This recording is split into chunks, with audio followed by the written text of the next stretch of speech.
본 방송에서 제공하는 투자 정보는 투자 판단에 대한 조언입니다. 방송에서 제공하는 주식의 가치, 가격 상승 및 가격 하락에 대해서는 방송사에서 보장하지 않습니다.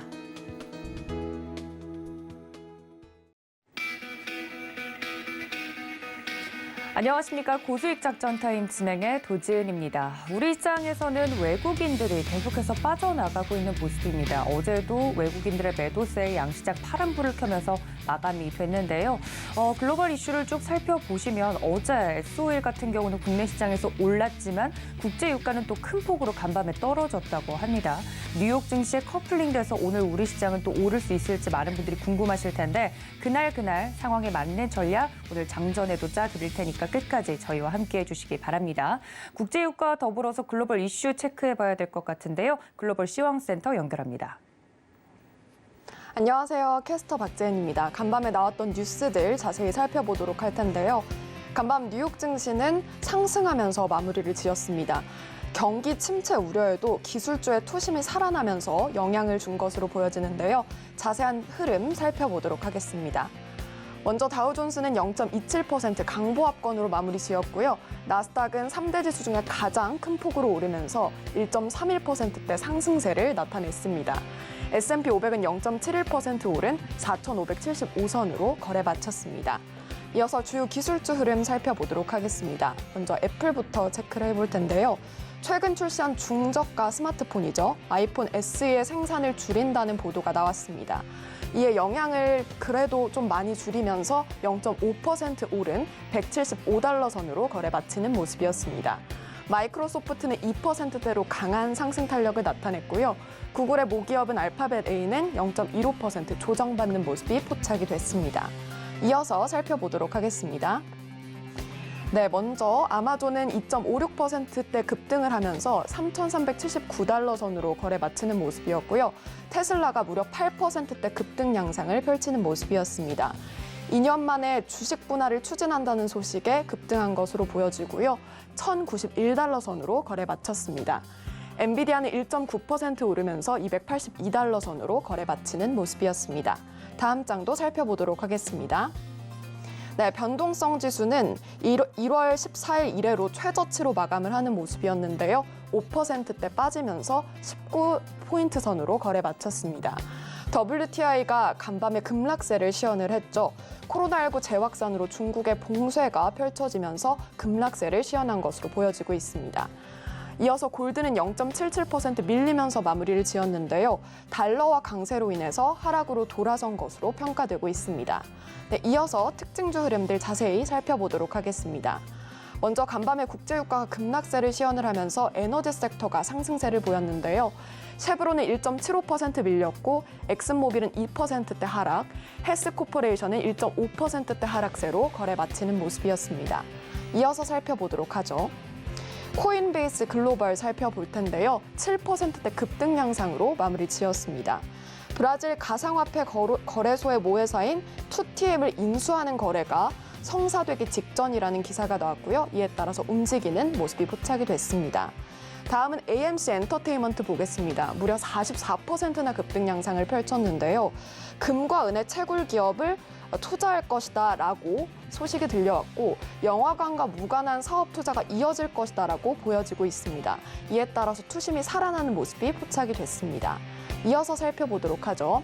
우버 테크놀로지스 볼 텐데요. 2%대 상승 탄력으로 마무리 짓는 모습이었습니다. 런던에서 30개월 영업 허가가 이루어진 점 확인해 보시면 좋을 것 같습니다. 네, 이렇게 특징주 흐름까지 살펴봤고요. 간밤에 나왔던 따끈따끈한 뉴스들 하나하나 살펴보도록 하겠습니다. 네, 첫 번째 기사부터 살펴볼 텐데요. 최근 연준이 빠른 긴축을 시사한 가운데 경제학자가 이에 대해서 경고하는 멘트를 내놨습니다. 자세히 들여다보도록 하죠. L. Arian warns of cost of living crisis, says Fed rate hikes could cause recession. 네, 경제학자 엘 에리언은 현재 상황을 물가 위기라고 일컬으면서 연준의 금리 인상이 침체의 원인이 될 수 있다고 분석을 했는데요. 자세한 내용을 좀 살펴보면은 엘 에리언은 CNBC 인터뷰에서 이런 내용을 밝혔습니다.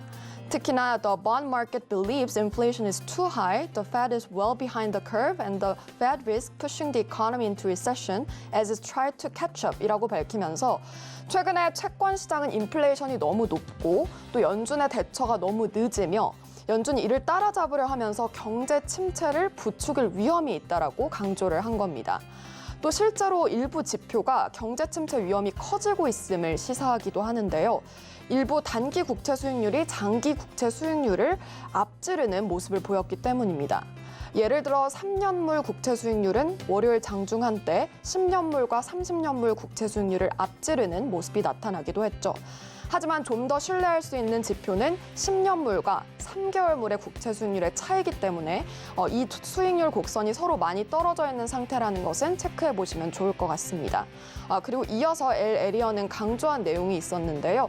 자세히 좀 들여다보시면은 That's what we are looking at for the next 2 quarters, 3 quarters, where the consumer is going to be hit hard by inflation. They're gonna get hit hard by lower consumer sentiment 이라고 밝히면서 앞으로 2분기 그리고 3분기 동안 물가 상승 압력이 커질 것으로 보고 있고 또 소비자는 이에 따라서 큰 타격이 예상된다고 밝혔습니다. 특히나 소비 심리가 위축될 가능성에 대해서도 시사를 하기도 했는데요. 연준의 금리 인상에 따른 시장의 방향성은 잠시 후 김민수 대표님과 함께 체크해 보시죠. 네, 다음 기사 살펴보도록 할게요. 최근 코로나19 재확산으로 인해서 중국이 봉쇄에 들어간 것을 확인할 수 있었는데 미국도 상황이 심상치 않습니다. 자세한 기사 내용 보죠. BA2 subvariant has led to spike in new COVID-19 cases in some US states. 네, 최근에 오미크론의 하위 변이 바이러스죠. BA2가 미국 내에서 급증을 하고 있다는 소식입니다. 자세한 내용을 들여다보도록 할 텐데요. 뉴욕 타임즈에 따르면 미국은 지난 2주 동안 북동부 그리고 남부주에서 BA2 수치가 계속해서 증가했다고 밝혔습니다. 또 뉴욕주, 코네티컷주 그리고 아칸소주까지 20% 이상의 증가세를 보이기도 했는데요. 자세한 표를 좀 살펴보면서 상황을 설명해 드리도록 하겠습니다. 여기 최근에 신규 확진자 수 추이를 볼 수가 있는데 2022년 2월이죠. 올해 2월에 정점을 찍은 후에 급격하게 떨어지는 모습이 나타나는데 최근 스멀스멀 올라오는 수치를 볼 수가 있습니다. 이어서 3월 22일 2만 명대로 8개월 만에 최저치를 기록한 이후에 5일째 3만 명을 상회하고 있는 수준이라고 밝혔는데요. 또 다른 표를 살펴보도록 하겠습니다. 바로 최근의 입원율에 대해서 살펴볼 텐데요.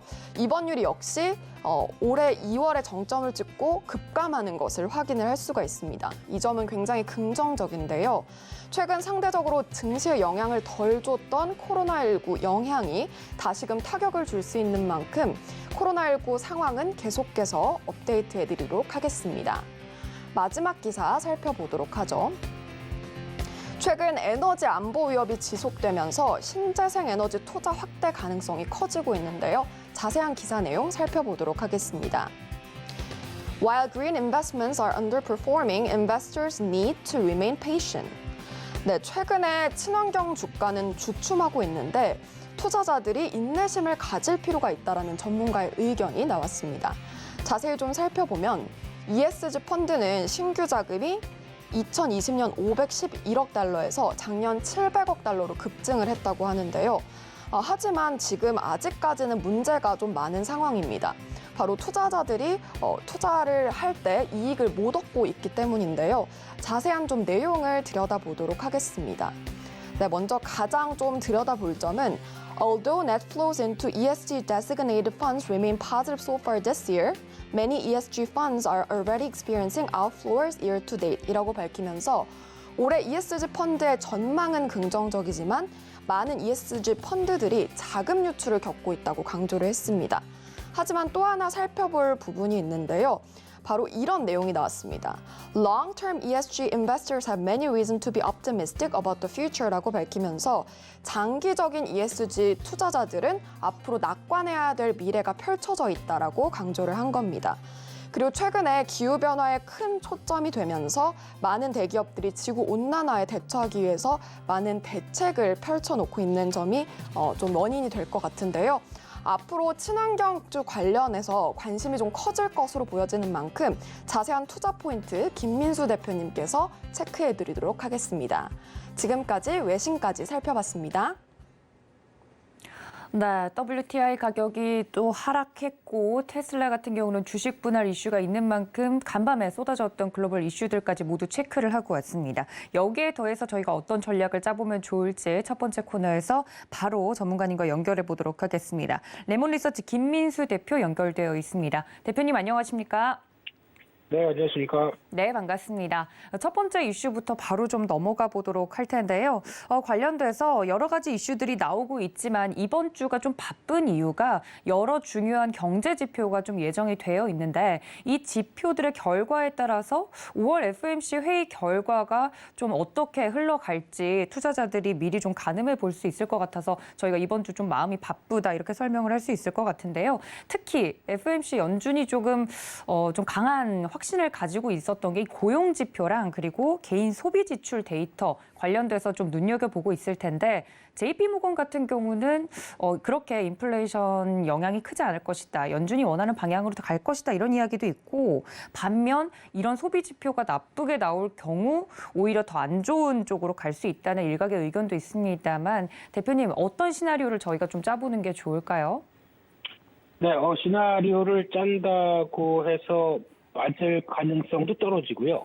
그리고 또 연준에서 나올 얘기, 연준도 계획했던 거, 예측했던 거 잘 틀립니다. 그랬는데 저희도 잘 틀려도 하나도 이상한 거 없습니다. 그렇기 때문에 예측은 하되 시장의 흐름에 맞춰가자. 이게 가장 더 좋은 전략 같은데요. 일단 이번 주는 월말 월초입니다. 그래서 1분기 다 지나가고 2022년도 어느새 시장에 시달리다 보니까 세 달이 4분의 1이 훌쩍 지났네요. 네, 봄입니다. 네, 그냥 그런 상황이고요. 그래서 일단 지금 3월 말 31일 날 중요한 지표들이 나오죠. 월말에 나오는 지표, 특히 목요일 날에 미국의 2월 개인소득 소비지출, 또 같은 날에 미국의 중국이죠. 중국의 제조업, 비제조업, PMI 발표되고요. 다 실물 경기와 관련된 쪽이죠.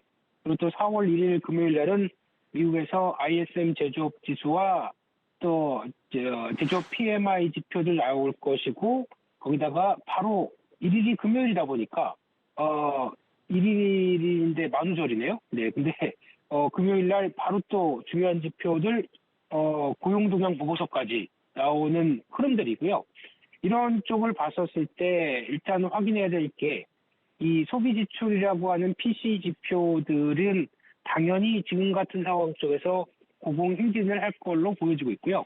숫자보다도 트렌드가 웬만해선 안 빠질 것 같다라고 바라보는데 그럼 여기서 또 같이 지켜봐야 될 게 개인 소득입니다.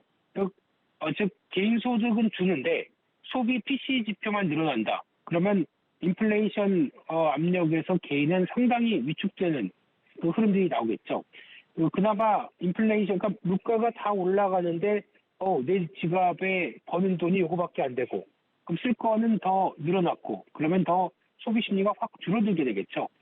반대로 개인 소득이 충분히 같이 늘어나 준다고 하게 되면 물가가 올라간다고 하더라도 다음 달에 돈 이 정도로 충분히 들어오는데 그리고 부담 없이 부담은 모르겠습니다. 항상 부담은 있죠.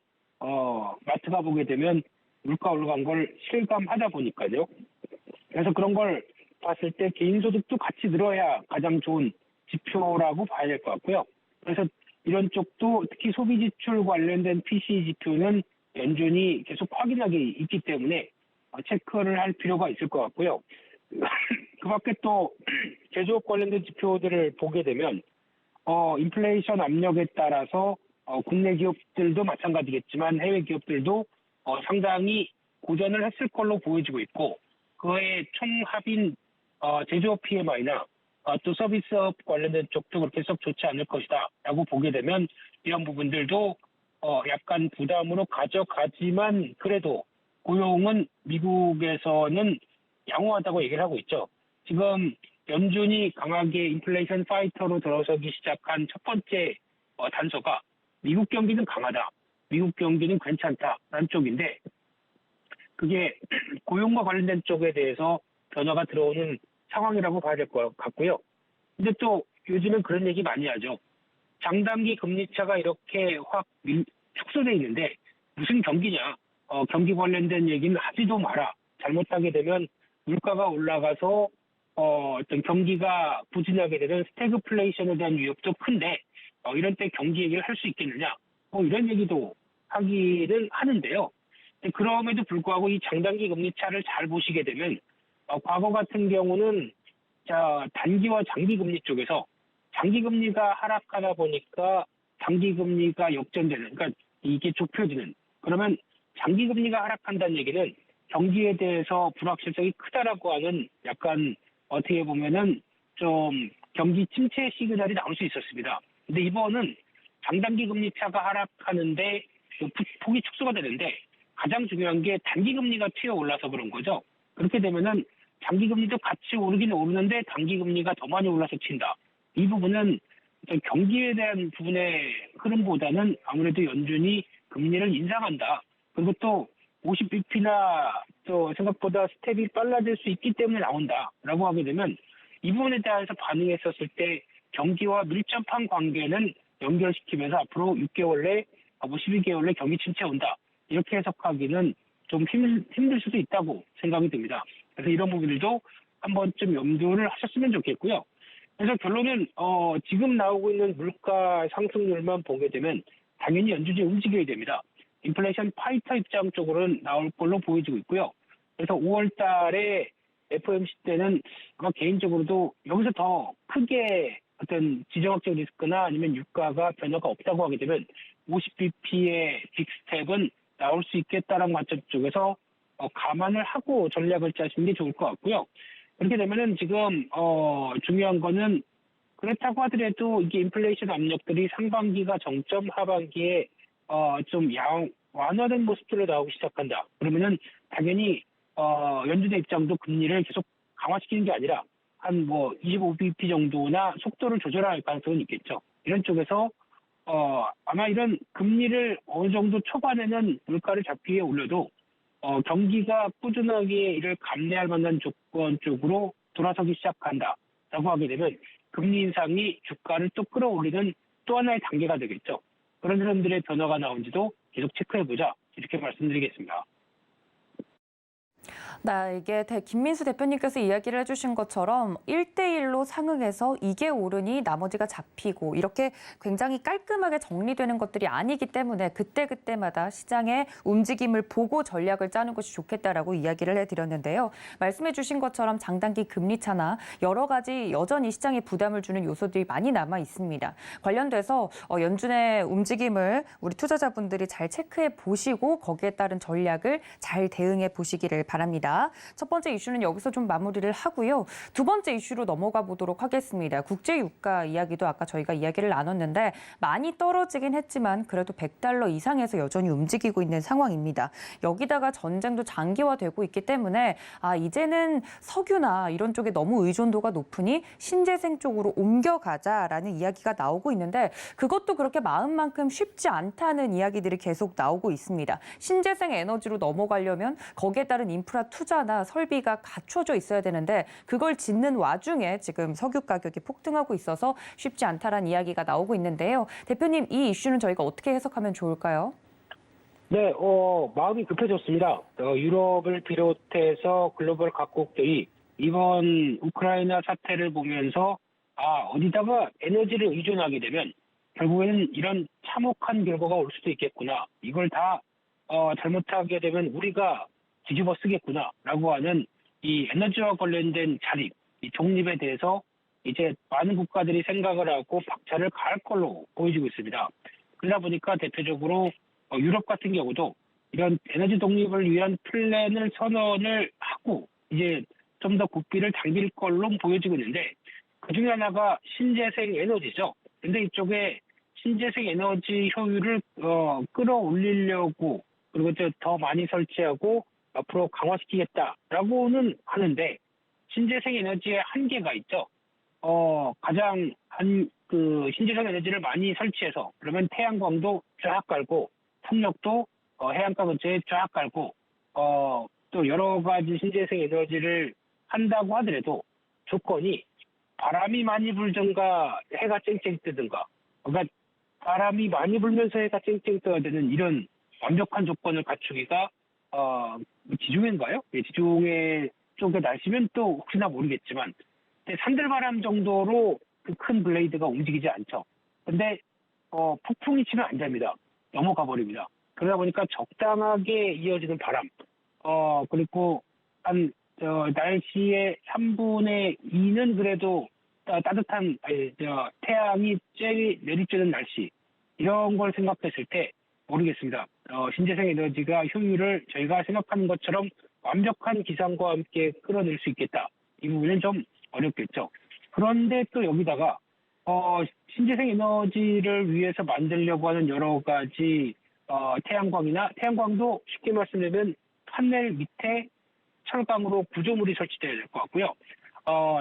풍력도 마찬가지로 블레이드 밑에 블레이드를 감싸고 있는 모터 외관부터 이 하부 구조물까지 모두 다 철강이죠. 근데 원자재 가격들이 그렇게 올랐습니다. 게다가 이거를 운송하는 운송비도 부담됩니다. 그러다 보니까 과거 대비해서 어떤 비용들이 늘어났다라는 것 때문에 고민은 할 수는 있겠는데, 그럼에도 불구하고 아마 가야 될 길은 이런 신재생 에너지, 그리고 또 그를 보강할 수 있는 원전, 그 밖에 또 추가로 천연가스는 이제 러시아 노. 근데 이번에 바이든 대통령이 가서 슬쩍 카드를 꺼냈죠.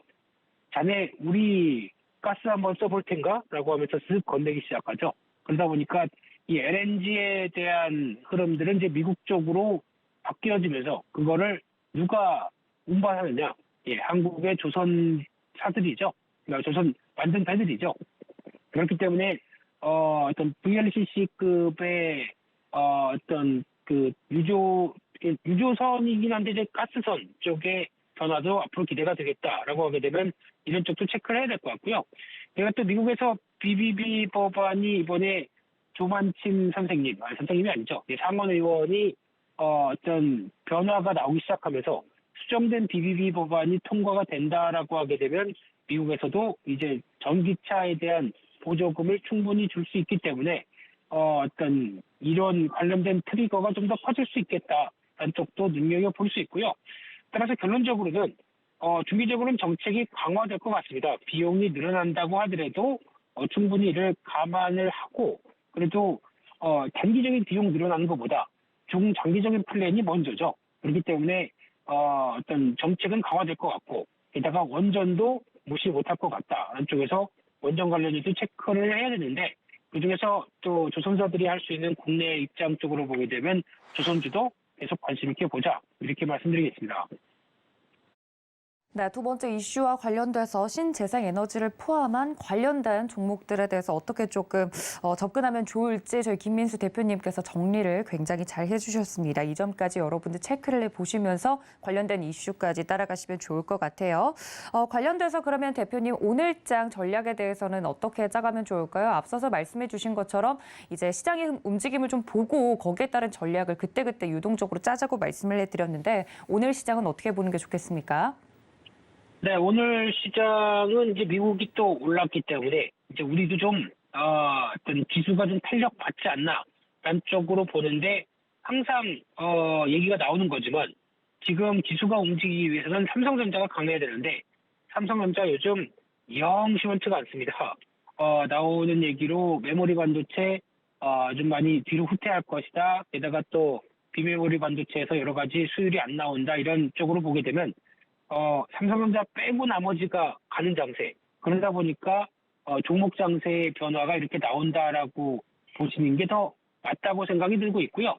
그런 관점 쪽에서 요즘 뭐 테마주 그리고 종목 전성시대, 그러다 보니까 뭐 종목적으로 다 들어가자 이러면서 막 매매가 활발하게 이어지는 것 같은데, 근데 여기서 나오는 분위기로 봤을 때 아마 그런 건 필요한 것 같습니다. 좀 테마 쪽에서도 펀드멘탈 되고 좀 어느 정도 묵직한 종목은 전혀 관심이 없고요. 테마 쪽에서도 가장 핫한, 그러니까 시총 2, 3천억대짜리가 오히려 빠르게 움직일 수 있기 때문에 그쪽을 더 집중 공략하는, 그리고 또 요즘 보면은 시간외에서, 그러니까 장 마감 후 시간외에서 급등한 종목이 그 다음날까지 연결시키면서 어떤 테마를 이끌어내는 이런 현상이 나오기 시작하는데, 여기서 좀 잘 보셔야 될 게, 아무리 테마 종목의 퍼레이드, 상연이 벌어진다고 하더라도 여기서 가장 중요한 거는 기업의 내용들 모르고 그냥 이게 대장주인가 보다라고 막 매매했다가 잘못하게 되면 좀 어떻게 보면 버블이 될 수도 있는 거죠. 근데 그런 종목당 버블들이 나타나고 고점에서 딱 물릴 가능성도 높은 게 지금 시장의 흐름입니다. 그래서 어떤 종목들의 어느 정도, 그러니까 올라가서 따라가서 매매하는 건 좋은데, 이 종목이 살펴보니까 이 정도밖에 체력이 안 돼. 그러면은 그냥 대충 매매하시고, 그러니까 당일 중에 정리하시고 나오시는 게 가장 좋겠다라는 쪽으로 바라봐야 될 것 같고요. 또 1분기 실적 시즌 들어옵니다. 이 부분에 대한 체크 사항은 내일 또 자세하게 말씀드리도록 하겠습니다. 네, 김민수 대표님과 함께 이렇게 오늘장 전략까지 만나봤습니다. 지금까지 레몬리서치의 김민수 대표와 함께했습니다. 대표님 감사합니다. 감사합니다.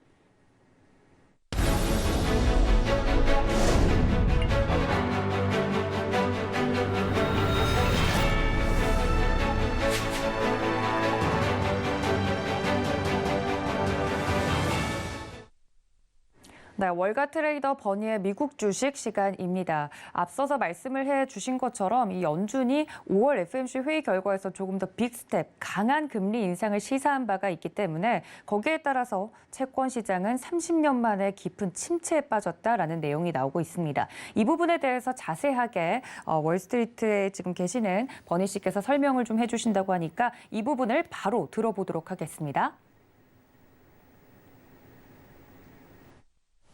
If we look at generally the health of the market, we've already identified periods where we've said the market, the internals of the market are not performing well. Whether we can say the number of NASDAQ stocks have made a new 52-week low instead of a new 52-week high, whether the advanced decline line or number of stocks that are going up on the day versus down on the day. And we've looked at that over time, and we've said, we're getting into periods where these are very attractive levels to be able to stop the market from going down, to be able to identify a short-term bottom. Now, what internals do, okay, is only identify a short-term bottom. They don't necessarily tell you that this is the bottom and we're going up and we're not going to go back to those prices again.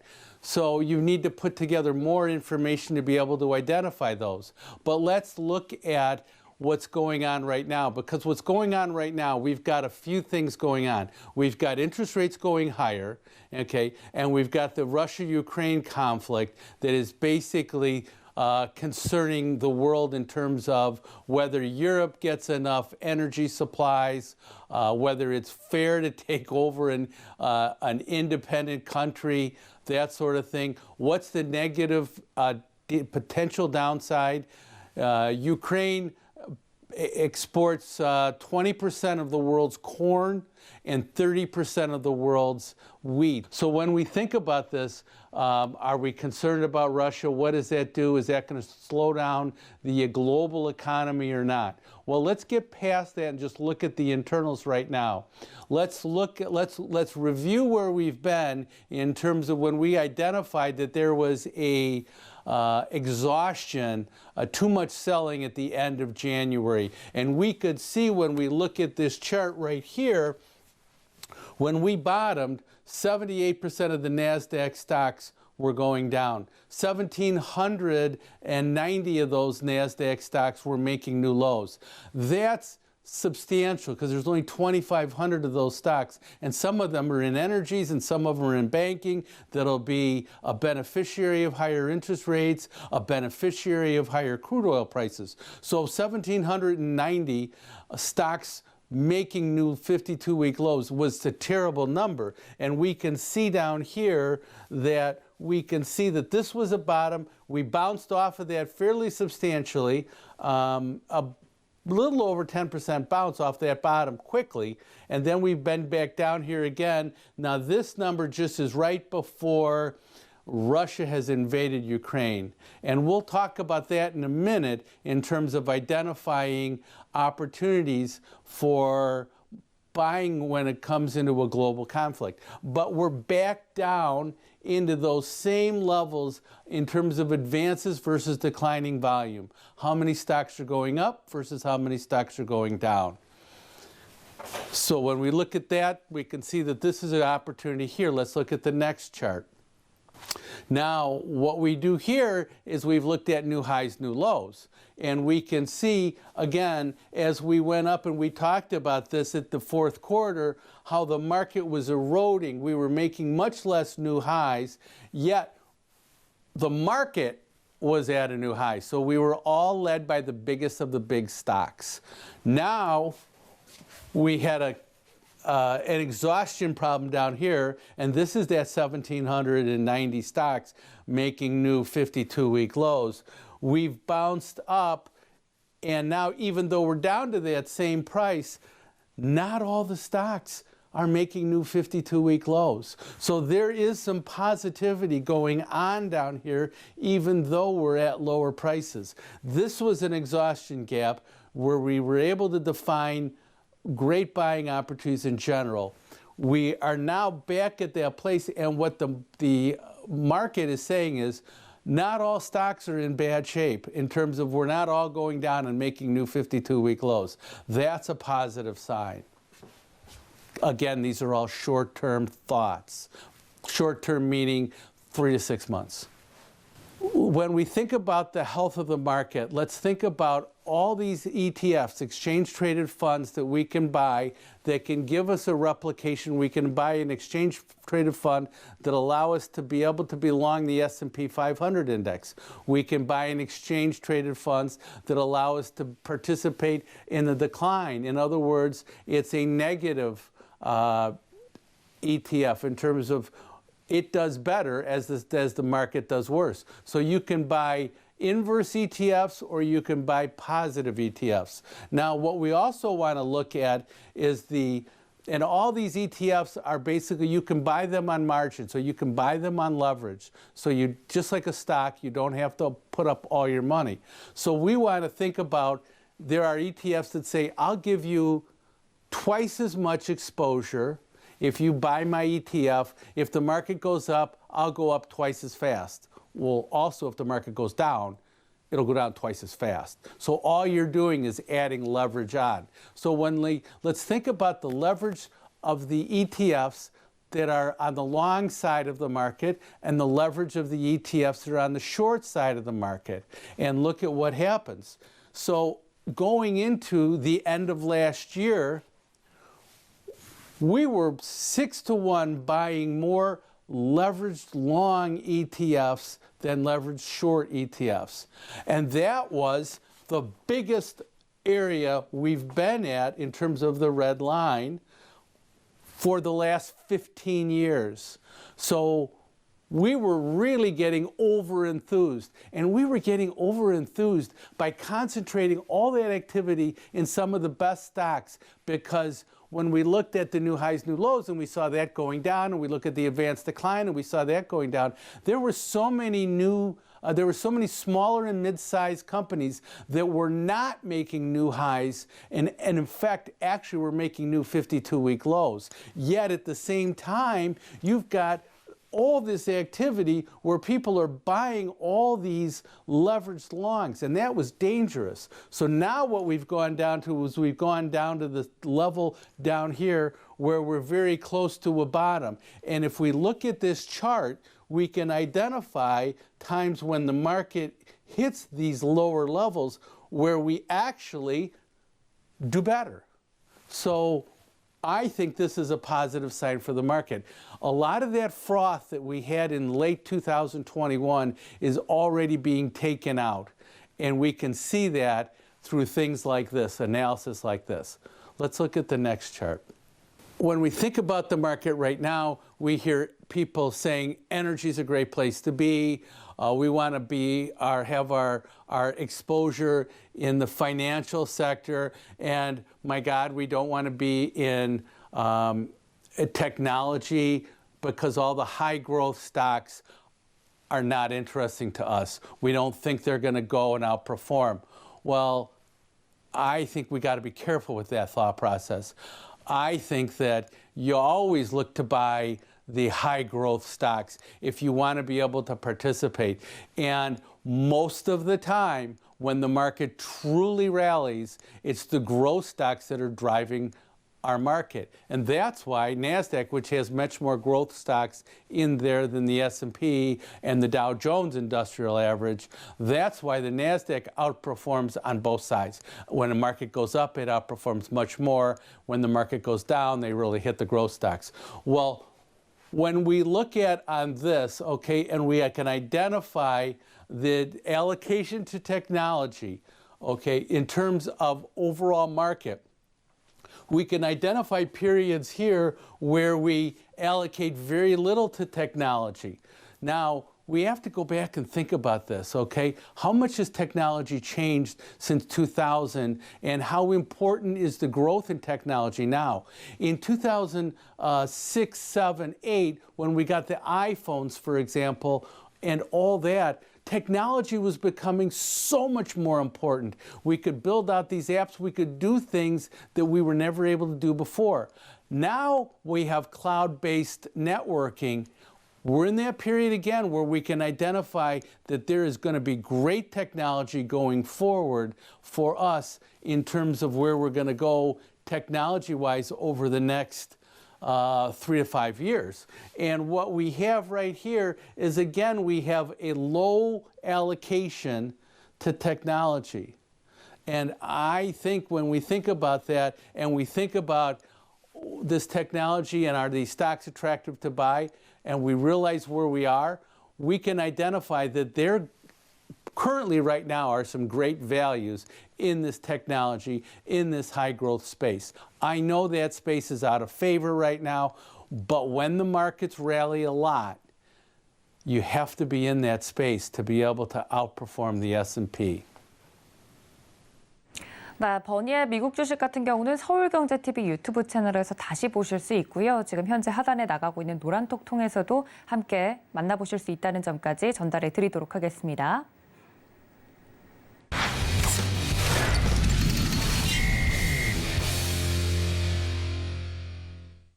네, 다음 코너는 글로원 파트너스의 이성웅 이사님과 연결해 보도록 하겠습니다. 이사님 안녕하십니까?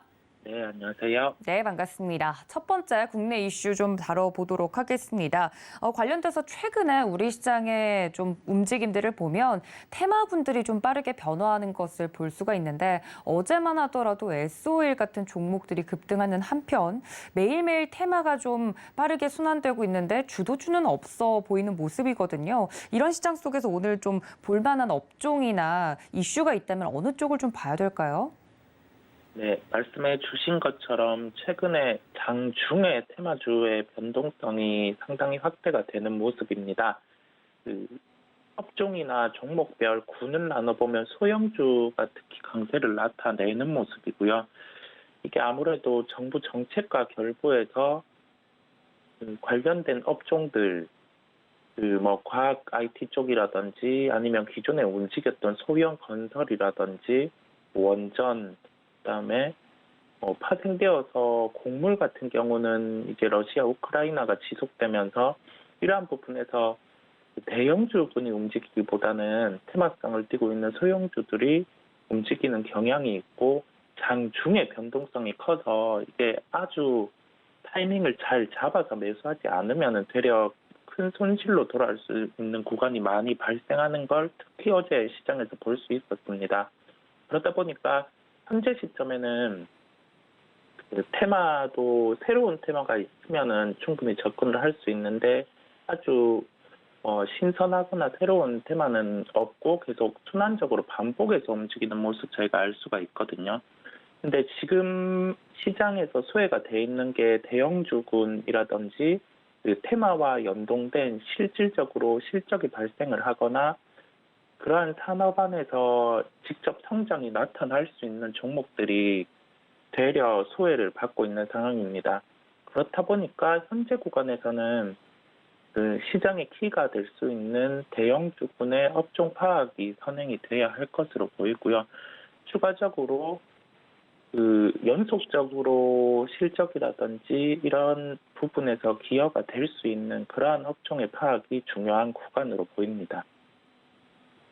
네, 메인 업종의 파악이 굉장히 중요하다 말씀을 해주셨는데 이게 초보 투자자분들은 찾기가 굉장히 어려울 것 같거든요. 관련돼서 저희가 좀 볼만한 종목이 있다면 어느 쪽을 좀 볼까요? 네, 오늘은 두산중공업을 말씀드리겠습니다. 두산중공업 같은 경우를 말씀드리는 이유가 기존의 방송에서 원전 업종을 많이 강조를 드려왔었고 한정 KPS라든지 종목들도 계속 말씀을 드렸었는데 이게 원전 산업 안에서 저희가 살펴봤을 때 현재 시점에서 키가 될 수 있는 종목으로 판단이 되었고요. 왜냐하면은 이게 소형 모듈 원자력에서 미국의 뉴스케일 파워라는 미국 쪽에 이 소형 모듈 원자력 사업을 추진하는 업체가 있는데 두산중공업이 여기에 지분 투자를 했고요. 지분 투자를 하면은 사업적인 측면에서 같이 이렇게 참여를 할 수 있는 부분이다 보니까 원전 부분 그리고 원전 부분에서도 소형 모듈 원자력 부분에서 해외 쪽에 수주가 본격적으로 나타날 가능성이 높을 것으로 보입니다. 최근에 유상증자를 한번 단행을 했었고 이 부분의 자금은 1조 1,500억 원의 투자 기준으로 해서 2026년까지 가스터빈이라든지 풍력 여기서도 알 수 있듯이 신재생에너지 사업도 함께 하고 있고요. 그리고 소형 모듈 원자료 등과 같은 6,500억 원 이하의 차입금을 상환하는 그러한 자금으로 사용을 하게 됩니다. 일단 한 번의 유증이 끝난 상황이고 현재 시점에서는 원전이라든지 신재생에너지 사업에 대해서 성장성이 시장에서 어떻게 받아들여지나 그게 중요한 구간이고요. 가장 포인트가 되는 세 가지 부분의 변화는 첫 번째로 이제 발전 분야에서 재생에너지와 가스의 비중 확대 측면, 그리고 두 번째로 수소 경제의 본격화. 이 부분은 조금 시기가 지금 더 늦어질 수 있는데 여기서 그냥 저희가 비추어 볼 수 있는 거는 친환경 사업, 그러니까 원자력과 기타 이제 신재생 사업까지 영위를 하구나라고 살펴볼 수 있겠습니다. 해당 회사의 4대 성장 주요 산업은 가스터빈 부분, 수소 부분, 신재생 부분, 차세대 원전 이렇게 네 가지로 나눌 수 있겠는데요. 올해 기준으로는 수주 목표가 이 네 가지 성장 사업에서는 3조 2천억 원이고 향후 4년 뒤인 2026년까지 연평균으로 약 5조 3천억 원을 목표로 하고 있습니다. 그렇다 보니 이 부분에서 전체 수주에서 50%가 넘는 비중을 4대 성장 산업으로 전환을 할 예정입니다. 종합적으로 봤을 때 지금은 앞에 한 얘기는 좀 크게 아주 보면은 신재생 에너지 사업도 영위를 하고 그 다음에 원전 사업도 영위를 한다. 이 부분이 그 핵심 포인트고요. 이 원전 사업 안에서 그 소형 모듈 원자력의 주기기 제작 그리고 설비 공급자로 글로벌의 그 소형 모듈 원자료 선도 주자인 뉴스케일사에 지분을 투자하면서 이제 전략적 파트너로 함께 삼았고요.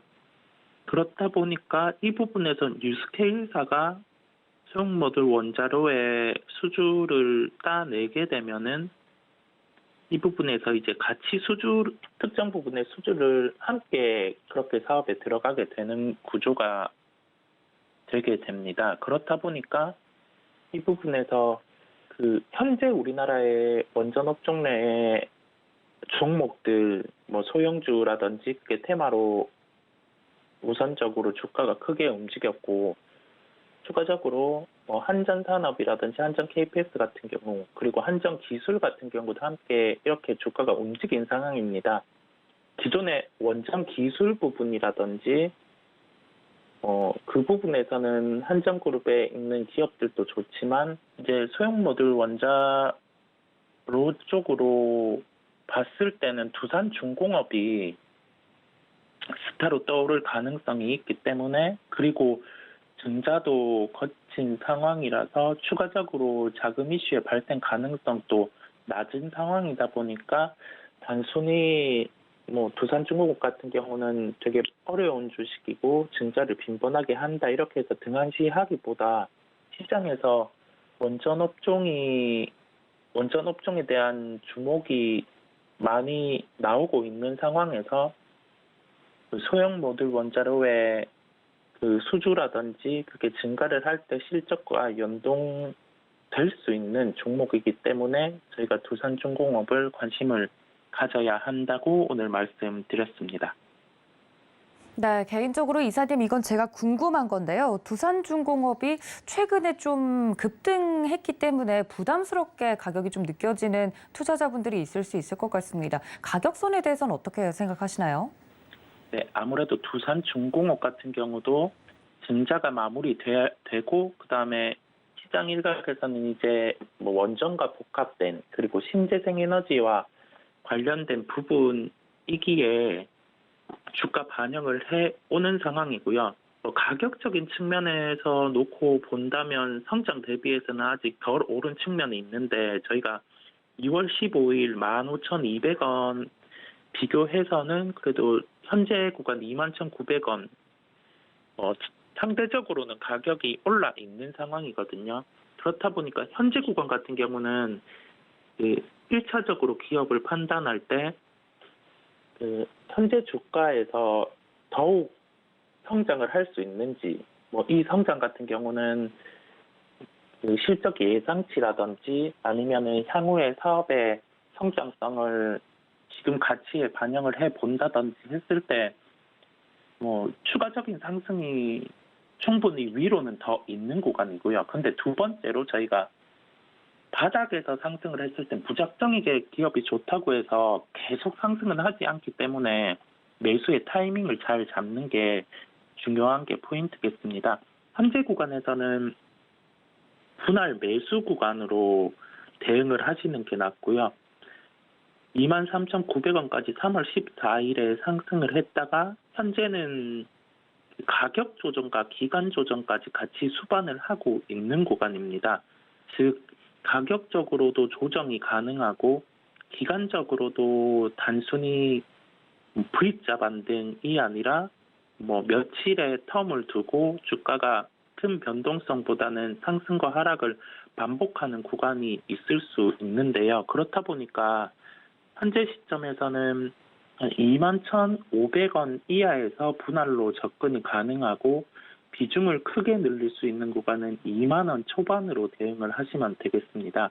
그러한 구간에서는 그 첫 번째 주가가 상승한 이후에 두 번째로 레벨업이 이루어진 구간이다 보니까 그렇게 대응을 하시면 될 것 같고요. 그 구간에서 매수를 했을 때 저희가 예측하지 못한 이벤트, 그러니까 원전 쪽에 글로벌적으로 뭔가 문제가 생겼다든지 아니면 두산중공업 기업 자체가 저희가 예상치 못한 그런 이슈, 실적의 예상치가 떨어지는 그게 발생을 했다든지 했을 때는 2만 원 가격 이하에서 18,000원 이런 구간으로 내려갔을 때는 추가 매수를 하는 게 아니라 손절 이후에 다시금 그런 이벤트를 주가에 반영한 구간에서 다시 매수를 하는 대응이 필요합니다. 결론적으로 현재 구간에서는 2만 원에서 21,500원 구간에서 분할 매수로 대응을 하시면 추가적인 상승이 발생할 수 있는 구간으로 보입니다.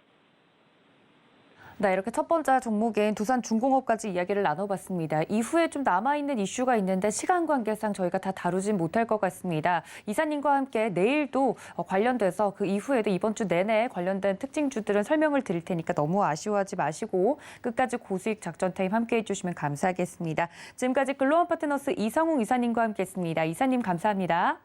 네, 감사합니다. 네, 감사합니다. 네, 관련돼서 국내 이슈까지 이렇게 저희가 다 다뤄봤는데요. 실전에 적용해 볼 수 있는 시간, 매매 시그널 다음 프로그램 기대 많이 해주시고 시청도 해주시기를 바랍니다. 본 방송에서 제공해 드린 정보는 투자 판단에 대한 조언일 뿐 해당 주식의 가치나 수익률을 보장하고 있지 않다는 점까지 알려드리면서 저는 잠시 쉬었다가 다음 시간에 돌아오겠습니다. 시청해주신 여러분 고맙습니다.